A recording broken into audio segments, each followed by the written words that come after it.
नमस्कार मंडळी, रामकृष्ण हरी. तर मंडळी, आज तुमच्यासमोर एक छोटीशी कथा मी घेऊन येत आहे. त्याचं शीर्षक आहे पेन्शनचा चेक आणि पोळपाट. मंडळी, पुण्यात एक दोषी कुटुंब राहायचं. बाबा सुरेशराव बँकेत मॅनेजर, वयाच्या 60व्या वर्षी निवृत्त झाले. पेन्शन 45,000. सकाळी पेपर, संध्याकाळी क्लब, रविवारी टी व्ही. आयुष्य सेट झालं. आई सुमित्रा, वय 58. नोकरी नाही, पगार नाही, रजा नाही, सुट्टी नाही, पेन्शन तर काहीच नाही. सकाळी 5ला उठायची, रात्री 11ला झोपायची. नाव होतं हाऊस वाईफ. पण काम काय होतं? House CEO.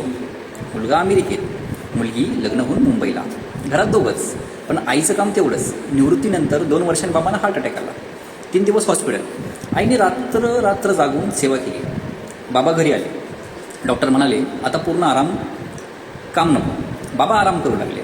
पण आई सकाळी 6ला उठून बाबांसाठी गव्हाचं चीक, पथ्याचं जेवण, गोळ्या, तपासण्या, दुपारी भाजी चपाती, संध्याकाळी फळं, रात्री खिचडी. बाबा म्हणायचे, अगं तू पण आराम कर, आता आपण दोघी निवृत्त.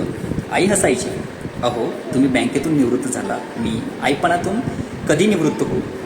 पोरगं अमेरिकेत आहे, पण त्याची आवडती पुरणपोळी मी आजही करते, फ्रीजमध्ये ठेवते.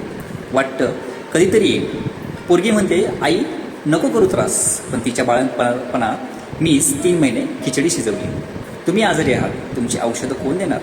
आईची ड्युटी मरेपर्यंत असते हो, तिला VRS नाही मिळत. 20 वर्षानंतर 80वा वाढदिवस. बाबा 80 वर्षाचे झाले. पेन्शन चालू, तब्येत ठणठणीत. आई 78 वर्षांची, कंबर वागली, गुडघे दुखतात, डोळ्याला कमी दिसतं, पण सकाळी 5ला उठतेच. बाबांच्या वाढदिवसाला मुलगा अमेरिकेतून आला, मुलगी मुंबईहून. मोठी पार्टी, केक, फुगे, फोटो. सगळे म्हणाले, बाबा 80ला पण कसे तरुण दिसतात. बाबा हसले, सगळं श्रेय तुमच्या आईचं, तिने जपलं. जेवणाची वेळ झाली. टेबलावर 12 पदार्थ, पुरणपोळी, कटाची आमटी, भात, भाज्या, पापड, लोणचं. मुलगा म्हणाला, आई तू केटर लावला का? एवढं कसं केलंस? आई हळूच म्हणाली, नाही रे, रात्री 2 वाजता उठून केलं. तुम्ही 5 वर्षांनी आलात ना, वाटलं आवडीचं खायला घालावं. तेवढ्यात आई चक्कर येऊन पडली. Hospital, ICU. डॉक्टर म्हणाले, अतिश्रम, शरीर थकले, हार्ट वीक आहे. बाबा ICU बाहेर रडत बसले. म्हणाले, डॉक्टर मला घ्या, तिला सोडा, मी निवृत्त आहे, तिची ड्युटी अजून संपली नाही. मुलगा बाबांचा हात धरून म्हणाला, बाबा तुम्ही 60ला पेन्शन घेतली. आईने 78 वर्ष नोकरी केली, पगार 0, ओव्हरटाईम 24 तास.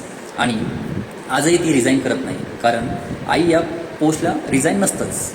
3 दिवसांनी आई गेली. शेवटचा शब्द जाताना आईबाबांचा हात हातात घेऊन म्हणाली, अहो मी जाते, पण काळजी करू नका. फ्रीजमध्ये 8 दिवसांची भाजी करून ठेवली आहे, चपात्या डब्यात आहेत, तुमच्या गोळ्या कपाटात क्रमाने लावल्या, चिठ्ठी लिहून ठेवली आहे. पोराला आवडते शंकरपाळी केली आहे, त्याला द्यावर का?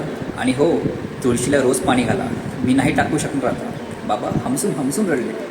अगं तू गेल्यावर मी काय करू? मी तर काहीच करू शकत नाही. आई डोळे मिटत म्हणाली, तुम्ही काही करू नका, फक्त आठवण ठेवा की तुमच्या बायकोने निवृत्ती मिळाली नाही, कारण तिने संसार नावाची सरकारी नोकरी केली होती, जिथे डेथ हाच रिटायरमेंटचा दिवस असतो. आई गेली, पण फ्रीज 8 दिवस भरलेला होता. बाबांनी पहिल्यांदा पोळपाट हातात घेतला आणि पहिली पोळी जळली. जळताना डोळ्यात पाणी आलं. अरे 78 वर्षी ही बाई जळत होती, पण आम्हाला गरम पोळी देत होती. बाबा निवृत्त होता, आई विसर्जित होती. बाबांना पेन्शन, गौरव, समारंभ, शाल, श्रीफळ मिळतं. आईला काय मिळतं? तू दिवसभर काय करते घरी, हा प्रश्न. निवृत्तीनंतर बाबांचं काम संपतं, आईचं काम दुप्पट होतं. नवऱ्याची सेवा, घर, आईचा पगार नसतो म्हणून किंमत नसते का?